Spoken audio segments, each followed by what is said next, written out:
Good day, everyone. We are the first group, and we are going to discuss the different types of retailers. But before we proceed to that, let me tell you first the characteristics of a retailer. There are different types of retailers that offer unique benefits. The type of retailer a consumer chooses to patronize depends on the benefits the consumer is seeking. Pag mamimili tayo, marami tayong option and choices kung saan tayo mamimili. Katulad ng bibili tayo ng pagkain na lulutuin sa supermarket, or if wala tayong time to cook, bibili tayo ng mga instant na pagkain like sa convenience stores, restaurants, or papadeliver tayo online.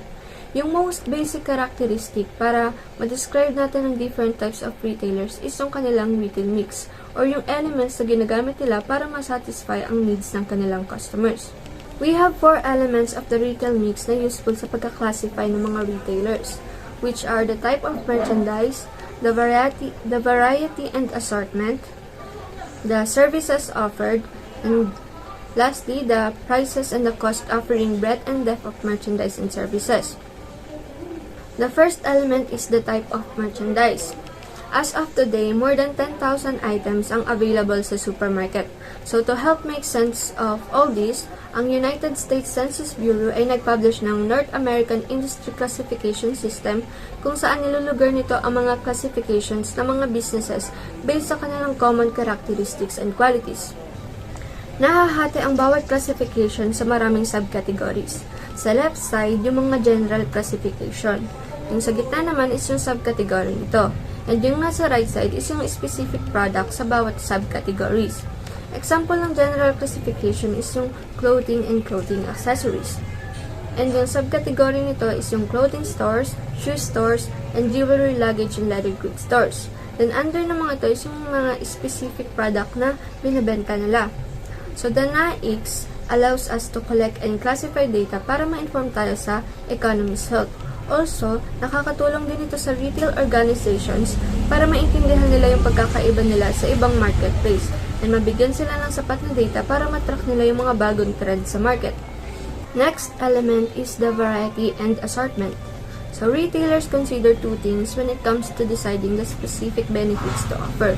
First, they determine yung variety of merchandise categories na ibebenta nila, which tells us the breadth of merchandise. Example, sa department store, meron siyang wide variety which can include clothing, shoes, accessories, cosmetics, jewelry, housewares, luggage, small appliances, and so on. Second thing na kinoconsider ng retailer is yung pagde-decide ng assortment na i-offer nila sa bawat variety category, which shows the depth of merchandise. Katulad kanina sa subcategory ng clothing and clothing accessory store is yung mga clothing store na may wide assortment na ina-offer na pang men and women clothing like dress, shirts, suits, ties, and accessories in many colors, styles, and sizes.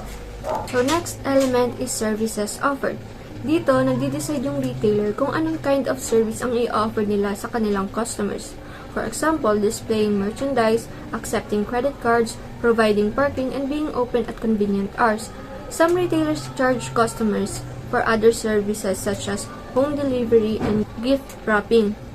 So last but not the least is the prices and the cost of offering breadth and depth of merchandise and services.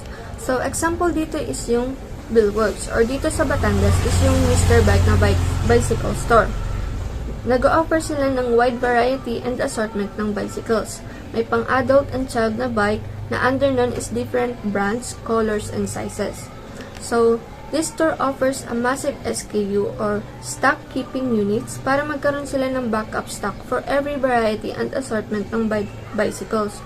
Though magastos, pero advantage nito is madaming pagpipilian yung buyer and dito sila nagkakaroon ng kita. They also add service para extra kita. Now that we're done on classifying the retailer characteristics, let's move on naman sa type of retailers. So, meron tayong 3 types of retailers. There are food retailer, general merchandise retailers, and service retailing. And sooner, we will also discuss the types of retailer ownership. So, first type is yung food retailers. So, as consumers, we have a variety of shopping options to obtain food. food retailers are places that consumers can buy food and take it off-site compared sa mga restaurants na yung pagkain is kinukonsume natin on-site. Sabi dito, the food retailing landscape is changing dramatically. Kasi 20 years ago, mostly sa conventional supermarkets, food goods yung binibenta nila. As of today, 60% of food goods na lang yung binibenta nila, not including yung mga restaurants. So, there are different types of food retailers. Meron tayong supermarkets, supercenters, warehouse clubs, and convenience stores. So, sa supermarkets, meron tayong two types. Yung conventional and limited assortment supermarkets. Yung conventional supermarkets ay yung basic community grocery stores or supermarkets na nag-o-offer ng range of food items including groceries, meat, and produce, as well as some non-food items such as health and beauty aids and general merchandise. Conventional supermarkets maintain low profit margins. Nagre-rely lang sila sa large sales volume para magkakita. While the limited assortment supermarkets, katulad ng conventional supermarkets, nag-o-offer din sila ng food goods, but in reduced volume and at a lower price. This type of model offers more efficient approach to the big supermarket and passes on the savings to its consumers. So there are 5 categories on conventional supermarkets that they offer by emphasizing fresh merchandise, targeting green and ethnic consumers, providing better value with private label merchandise, and providing a better shopping experience.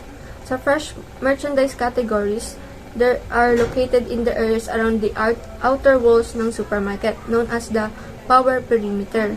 Include the dairy, bakery, meat, florist, produce, and coffee bar. These departments attract consumers and are very profitable. Sa green merchandise conventional supermarkets naman, nag-offer sila more on fair trade. Yung natural, organic, and locally sourced foods for the growing segments of consumers na health and environmentally conscious. So yung fair trade is practice of purchasing from factories that pay workers a living wage, considerably more than the prevailing minimum wage. And nag-offer sila ng benefits such as on-site medical treatment. Yung ethnic merchandise naman, mas applicable to sa ibang bansa mostly. Dito most likely sa Manila and other tourist spot yung nag-offer ng ethnic merchandise. Ang target kasi ng ethnic merchandise ay yung mga consumers na ibang lahi and mas prefer yung pagkain nila kaysa sa bansa na kung nasaan sila. Yung pang-apat naman is yung private label merchandise. So, conventional supermarket chains are leveraging their quality reputation to offer more private label merchandise. The benefits of private label merchandise sa mga retailers include increased store loyalty, the ability to differentiate themselves from the competition, lower promotional cost, and higher gross margins compared to the national brands. Lastly, improving the shopping experience. So, creating an enjoyable shopping experience through better store ambience and customer service is another approach sa supermarket chains to differentiate themselves from low-cost and low-price competitors. And now, the following types of food retailers will be discussed further by Ms. Agnew. Supercenters. Ito yung malalaking stores na may sukat na 160,000 to 200,000 square feet. Yung mga products na makikita natin dito ay yung mga products na karaniwan din natin makita sa grocery stores.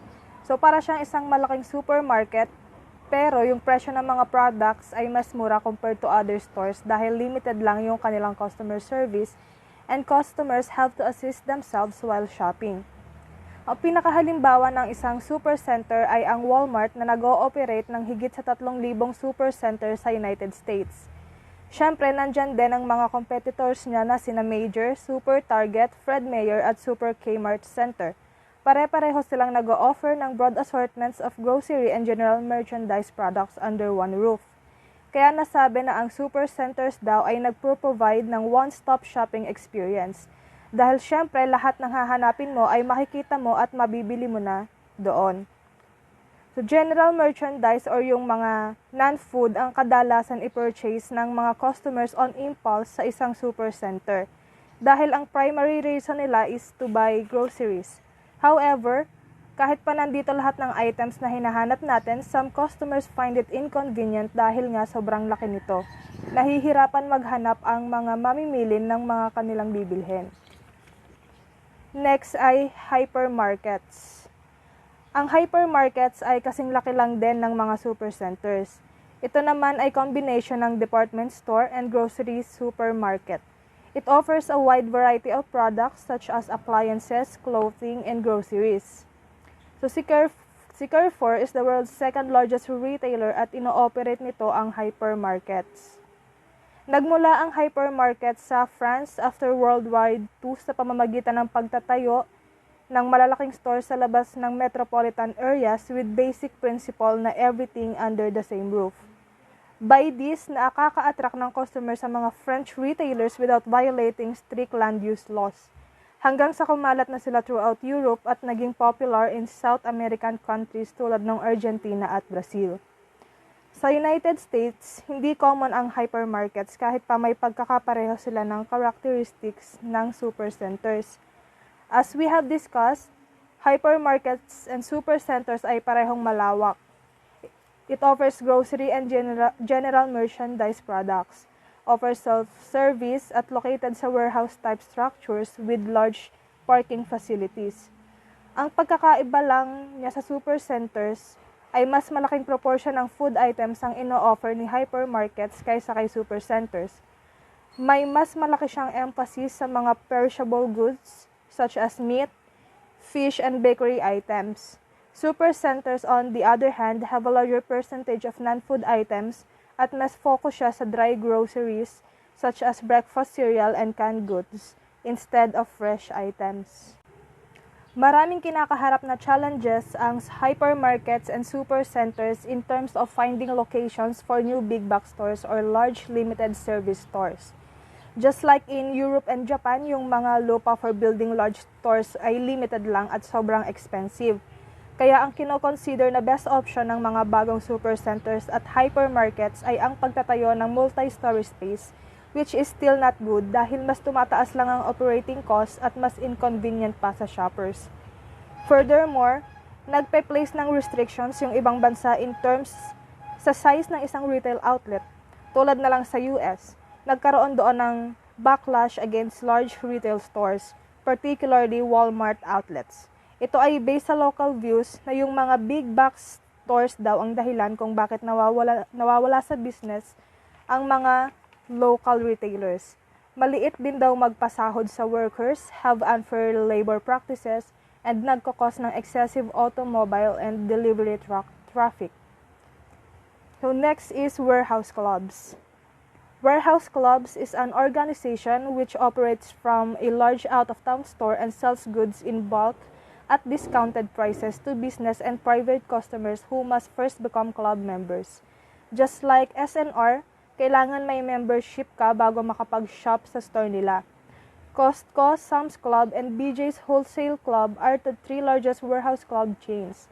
Customers are drawn to these establishments dahil nakakabili sila ng bultuhan sa murang halaga ng mga stock sa bahay like paper towels, packaged groceries like a quart of ketchup, and fresh meats. So example nito is, first, kung bibili ka daw sa isang warehouse club like Costco ng isang 5-carat diamond ring, meron itong retail value na $99,999.99.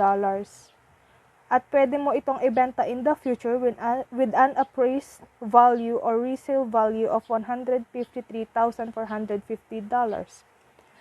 Second, mas nagfo-focus daw ang Sam's Club sa maliliit na businesses. Nagpro-provide sila ng service such as group health insurance. As per BJ's, nag-increase sila ng assortment of fresh meat kahit na daw malalaki ang package sizes compared sa ibang grocery stores. Nasolusyonan ito ng BJ by providing convenient individual packaging.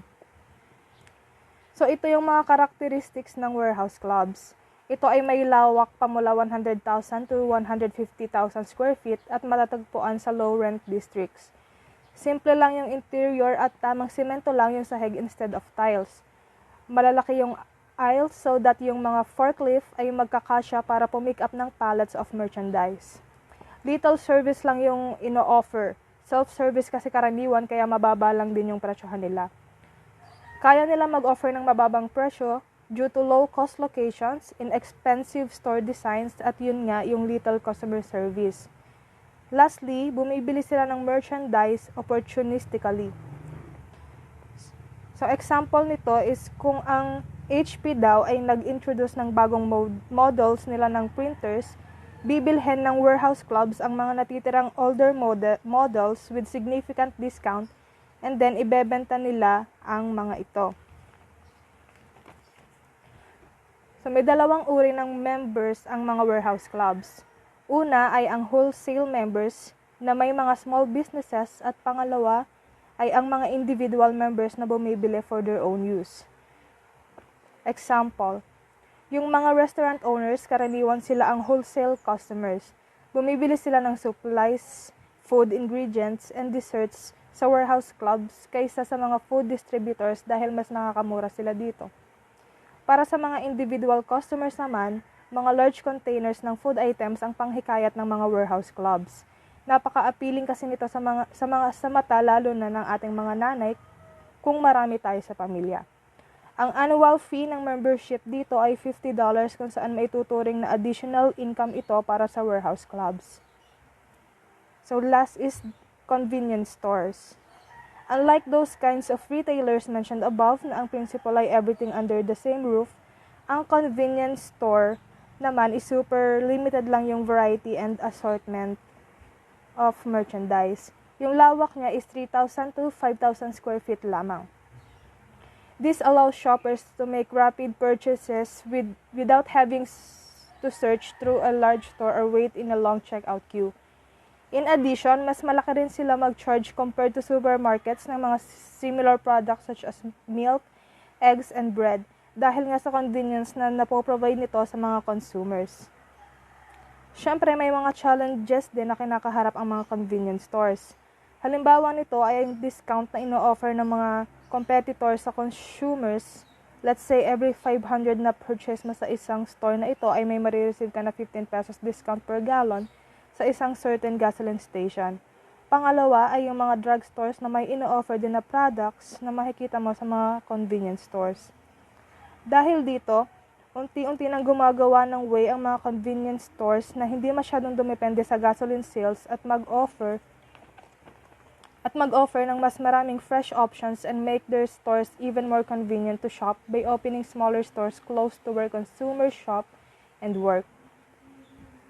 And now, let's discuss the second type of retailers, which is the general merchandise retailers and its major types.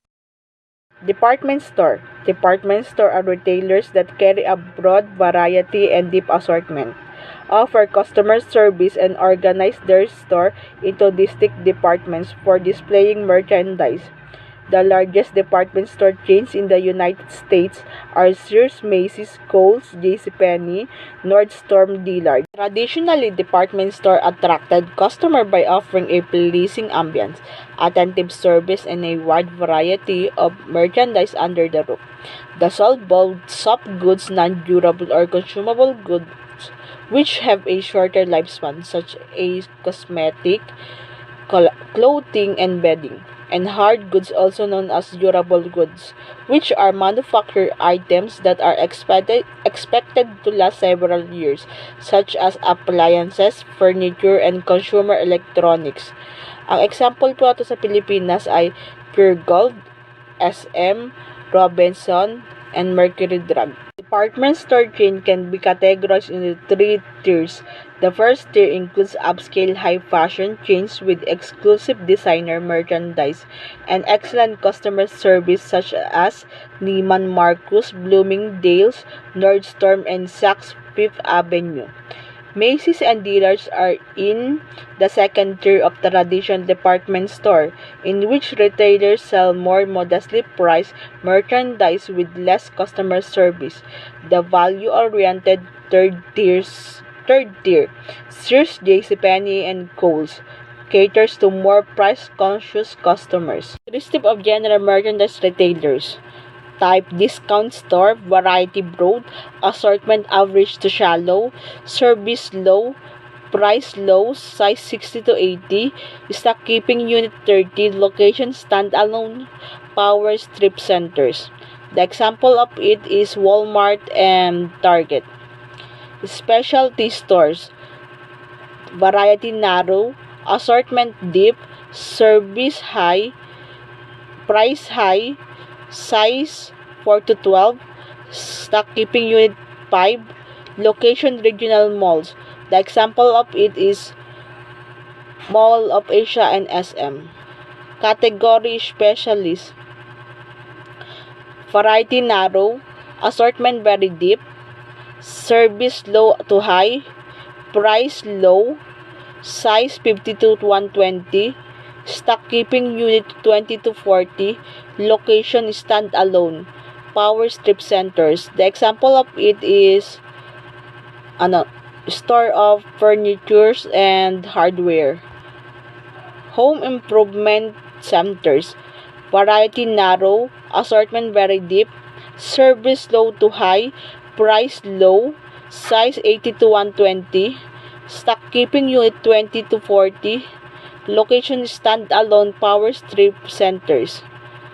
Department store, variety broad, assortment deep to average, service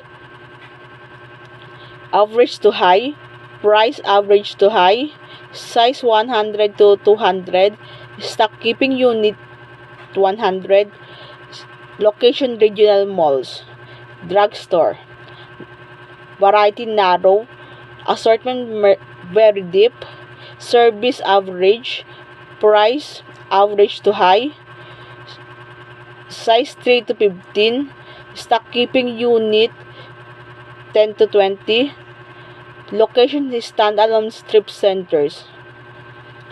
Off-price stores, variety average, assortment deep to but varying, service low, price low, size 20 to 30, stock keeping unit 50, location outlet malls.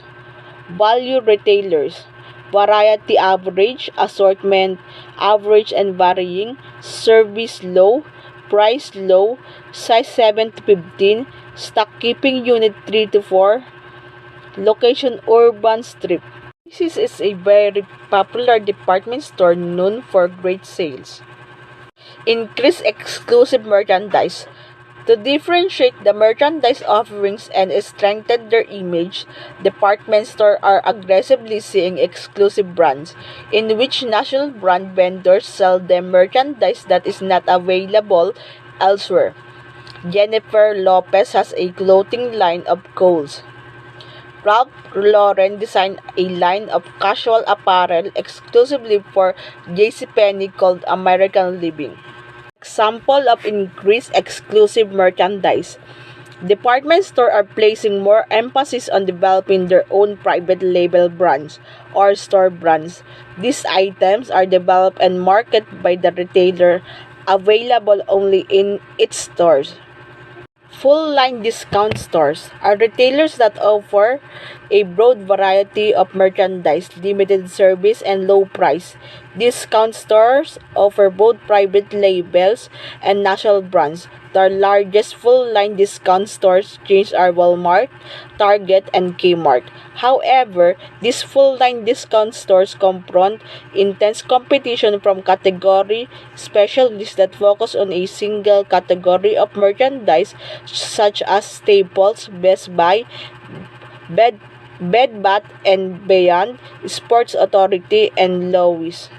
Carrefour and Tesco are the good example of full-line discount store in Malaysia. Target has experienced considerable growth in the last decade because its stores offer fashionable merchandise at low price in a pleasant shopping environment. In contrast, Sears and its Kmart brand has struggled a bit in recent years and therefore is attempting an innovative. Category specialists are big box stores that offer a narrow but deep assortment of merchandise. Most category specialists predominantly use a self-service approach, but they offer assistance to customers in some areas of the stores. For example, staple stores have a warehouse atmosphere with cartons of copy paper stacked on pallets plus equipment in box of shelves. Example of category specialists: deep and narrow assortment destination stores, category killers, low price and service, wholesaling to business customers and retailing to consumers. Incredible growth. All private branded products are field tested by Bass Pro Shops professional teams, the Redhead Pro Hunting Team, and Tracker Pro Fishing Team. Although category specialists compete with other types of retailers, competition between them is intense. Competing category specialists such as Lowe's and Home Depot or Staples and Office Depot have difficulty differentiating themselves on most of the elements of their retail mixes. Therefore, many of them are attempting to differentiate themselves with customer service. For example, Home Depot and Lowe's hire experienced builders as sales associates to help customers with electrical and plumbing repairs. They also provide classes to train house owners in dealing painting and projects on their own. Home Depot offers an integrated line of Martha Stewart brand products with different themes marked by unique icons, such that a customer can create a professional-looking decorated space simply by choosing products with matching icons. Specialty stores is a shop or store that carries a deep assortment of brands, styles, and models within a relatively narrow category of goods. This is a store that sells a wide range of brands, styles, or models within a relative small area of products. Example of specialty stores are furniture stores, florists, sports goods stores, and bookstore. Drugstore is a pharmacy which also sells tailors and other articles. It is a retail stores where medicine and miscellaneous articles as food, cosmetics, and films are sold. Extreme value retailers are those that specially limit services such as customer service and product variety in order to keep the prices of their product low. These retailers target low-income consumers. Extreme value retailers reduce services such as customer service and product cost low. Low-income clients are often targeted by these shops. Off-price retailers are those that offer a wide variety of products but also include limited service and lack of product depth. These retailers are typically target consumers who are looking for a deal and don't mind through racks of clothes to find a right bargain. These retailers who provide high-quality goods at cheap prices. They usually sell second-hand goods and of-the-season item. So good day, I am Labor Rose Ambat and I'm going to discuss with you service retailing in the world of retailing. So, service retailer are firms that primarily sell services rather than merchandises. So, they are a large and growing part of the retail industry. So, they refer to as a retailer whose product line is actually a service. So, this includes hotels, motels, banks, airlines, colleges, hospitals, movie theaters, tennis club, browsing alleys, restaurant, repair services, hair salons, and dry cleaners. So, to make the definition simple, so service retailing involves businesses that sell services rather than goods or merchandises. So, service retailer is engaged in providing retail sale, rental, service processing, or repair of items. So, they are primarily intended for consumer or household use. So, including but not limited to the following: groceries, meat, and vegetables. So, service retailing has several trends suggest considerable future growth in service. So, for example, the aging population will increase demand for healthcare services.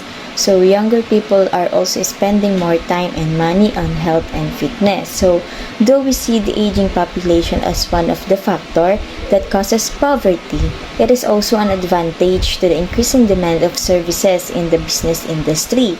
So, the increase in population create more income in terms of they are the one needing services, or they are the one consuming the services. So the increase in the demand of services in the increase of the population is also an advantage. Also, as of the present days, or as of the moment, fitness, health, and other trending activities of the present days require services. So we have here the exhibit 2-8, or service retailers. We have here the list of services together with the firms. So for example, airlines.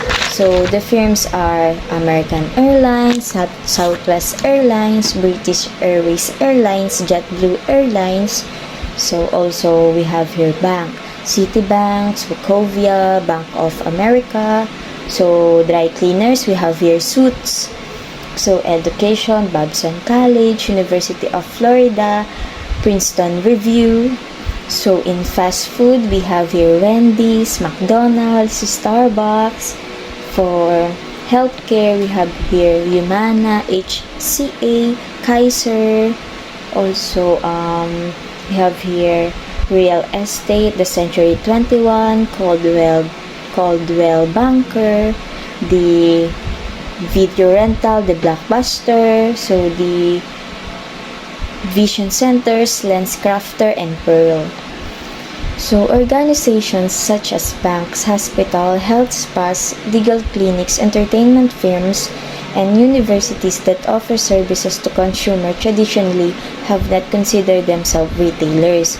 So yet, due to increased competition, these organizations are adopting retailing principles to attract customers and satisfy their needs. So we have here Suits, dry cleaning, service retailing as an example. So Suits is a dry cleaning chain in Boston area founded by a former Staples executive. So Suits has adopted many retailing best practices. It has convenient locations and it offers pick-up and delivery service. So Suits store also provide extended hours and they are open on weekends and offer drop-off options for those who cannot get to the store during operating hours. So Suits look like an ATM machine. So they also have convenient location. They offer pick-up and delivery services. So it is also an advantage for the people who are really busy that Suits had provided extended hours, and also they are open in weekends, and also they offer drop-off options. So here we have the definition, or as one of the complement in the Zoot dry cleaning machine. So the stores are bright and clean, so customer can check their order status, schedule a pickup, and provide special instructions using the online My Zoot services. So Zoot dry cleaning company has provided online services wherein the customer can check their items, the order status, and etc. So clerks are taught to welcome customers and acknowledge them, and specifically if there is a line. So we have here another reference, the Exhibit 2-9, wherein we can see here the continuum of merchandise and service retailing. So here we have the sequence. From the left side, we can see here all goods and no services, and going to the right side wherein all services which is having no goods. So on the left side of the exhibit, supermarkets and warehouse clubs. So these retail formats consist of self-service stores that offer very few services except perhaps cashing checks and assisting customers at checkout. So moving along to the continuum from left to right, department and specialty stores provide higher level of service. In addition to providing assistance from sales associates, they offer services such as gift wrapping, bridal registries and alteration optical centers, and restaurants lie somewhere in the middle of the merchandise service continuum. So in addition to selling frames, eyeglasses, and contact lenses, optical centers provide important services like eye examination and eyeglass fitting. So similarly, restaurants offer food plus a place to sit, so music in the background also, pleasant ambience, and table services. So as we move to the right end of the continuum, we encounter retailers whose offerings are primarily services. However, even these retailers have some products associated with the services offered, such as meal on an airplane or checkbook at a bank. So, let's discuss the differences between services and merchandise retailers. So, there are 4 important differences in the nature of the offerings provided by services and merchandise retailers, such as follows. The first is intangibility. Second, simultaneous production and consumption. Third, perishability. And fourth, inconsistency of the offering to the customers. So let's discuss first intangibility. So intangibility are services, intangibility means services are less tangible than products, so customers cannot see or touch them specifically, so they are performance or action rather than objects. So for example, healthcare services cannot be seen or touched by the patient. So we all know that intangibility means you cannot touch them. So for example, the great example for this are services. So intangibility introduces several challenges for services retailers because customer cannot touch and feel the services. It is difficult for them to evaluate services before they buy them or even after they buy and consume them. So as a difference to merchandise availment, or for example, so products or merchandise are tangible, you can touch them. So unlike in service retailing, you cannot touch them, you cannot feel if they are in good quality, and you cannot say that it is in good quality before availing it. There's a need for you to avail it first. So another thing is, even if you are consuming them, you cannot tell the exact definition of the service, if it is good or bad, but afterwards you can also say, you can reflect or say your reflection afterwards or after availing the service. So next is simultaneous production and consumption. So products are typically made in a factory, stored and sold by a retailer, and then used by consumers in their homes. So service providers, however, create and deliver the service as the customer is consuming it. So for example, when you eat at a restaurant, the meal is prepared and consumed almost at the same time. So the simultaneity of production and consumption also creates some special problems for services retailers. So first, the customers are present when the service is produced, may even have an opportunity to see it, and some cases may be a part of the production process. So, for example, customers at a Build-A-Bear workshop make their own teddy bear. Second, other consumer consuming the service at the same time can affect the quality of the service provided. For example, an obnoxious passenger next to you on an airplane can make the flight very unpleasant. Third, service retailers often do not get a second chance to satisfy the needs of the customers. Whereas customers can return damaged merchandise to a store, customers who are dissatisfied with the services have limited recourse. Thus, this is critical for service retailers to get it right the first time. So, we have here a reflection wherein, for example, in a merchandise, if you had bought something that is damaged, you can easily return it and get another one. So there is a refund. So in a service retailing, you cannot really return the service, of course, because it is already consumed. And also, in some cases, in service retailing, you are being unsatisfied with the services, unlike in food merchandise, or even in some merchandises, if you are not satisfied, you can return them, or in some other cases, you can change the product. So next is perishability. So services are perishable. They cannot be saved, stored, or resold. So once an airplane takes off with an empty seat, the sale is lost forever. So in contrast, merchandise can be held in inventory until a customer is ready to buy it. Due to perishability of services retailing must match supply and demand. So perishable services, for examples, are airline flights, auto repair, theater entertainment, manicures, and etc. So it is said to be that service retailing is perishable because it has limited shelf life and limited time. So most services retailers have a capacity constraint, and their capacity cannot be changed easily. So there are fixed numbers of tables in restaurants, seats in a classroom, beds in a hospital, and electricity that can be generated by a power plant. So to increase the capacity, service retailers need to make major investments such as buying more airplanes or buildings, in addition to increase the size of the hospital or even in a restaurant. So in addition, demand for service varies considerably over time.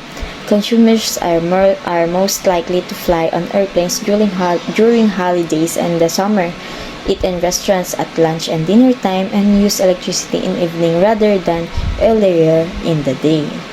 So it is defined here that service retailing has a limited shelf life or limited time to consume, unlike in a merchandise that you can stock them and even use them whenever you wanted, wherever you wanted. But unlike in service retailing, it has an time limit or the expiration date, or not exactly the expiration date, or you can just consume or experience the thing over time. So service retailers use a variety of programs to match demand and supply. For example, airlines and hotels set lower prices on weekends when they have excess capacity because business people are not traveling. To achieve more capacity flexibility, health clinics stay open longer during flu season, and tax preparation services are open on weekends during March and April. So restaurant increase staffing on weekends, may not open until dinner time, and use a reservation system to guarantee service delivery at a specific time. So finally, services retailers attempt to make customers' waiting time enjoyable. For example, videos and park employees entertain customers while they are waiting in line at Disney theme park. So we have here Disney theme park as an example. So I'm not really familiar with it, but I think it is where some of the staff are wearing mascots, or other are entertaining the people which are in line while waiting at the Disney theme park. Also, they are giving some discounts, promos for the availment of the services in order for it to consume before it expires or whatever for. So lastly, the inconsistency. Products can be produced by machines with very tight quality control, so customers are reasonably assured that all boxes of Cheerios will be identical.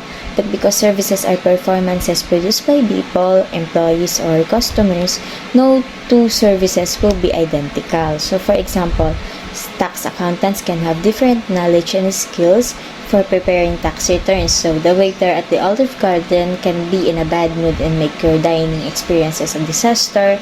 So thus, an important challenge for a service retailer is to provide consistent, high-quality services. So many factors that determine service quality are beyond the control of the retailers. However, services retailers expend considerable time and effort selecting training, managing, and motivating their service providers. So we have here in inconsistency, it is not assured that the services is consistent or the same. So, unlike in products, there are quality control wherein the quality of the product, the size, the texture, the taste, the color, and also the weight of the product is also the same. It is very strict when it comes to that. But in service retailing, there is no assurance unless you have tried the services. But it is not really literally not exact or not in good quality, but for instances, service retailing also provided some precautionary measures in order for the customers to have a comfortable experience when it comes to their service. Finally, let's discuss types of retailers' ownership. The major classification of retail ownership.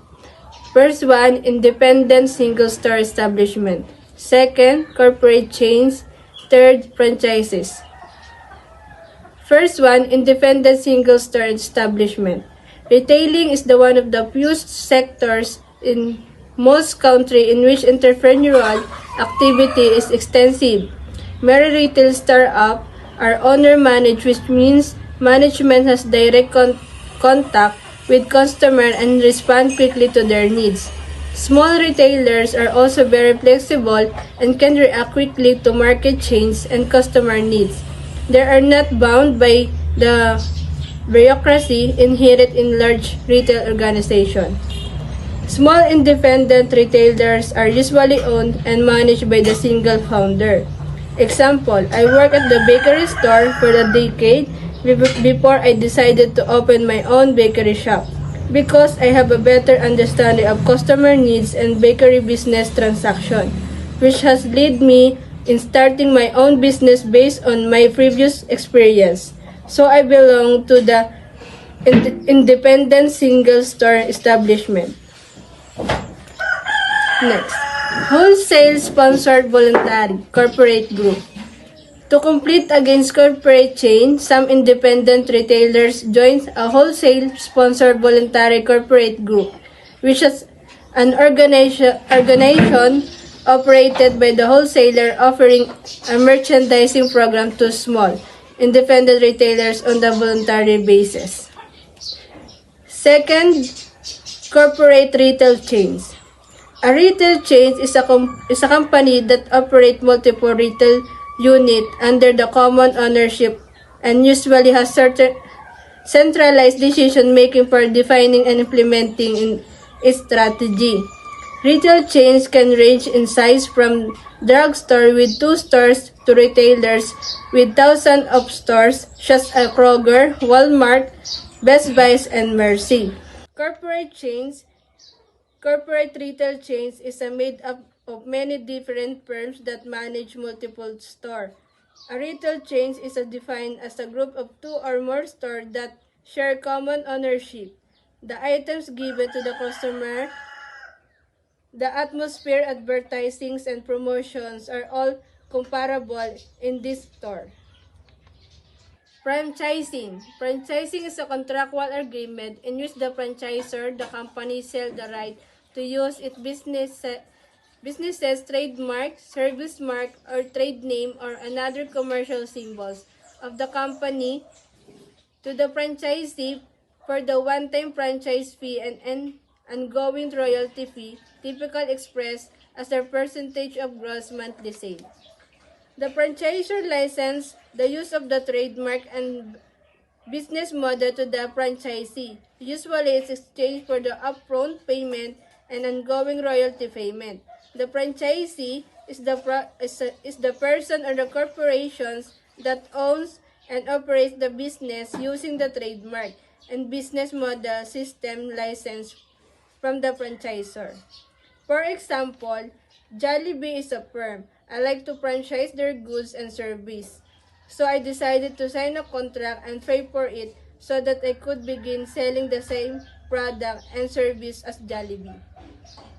And that's all for now. Thank you for listening.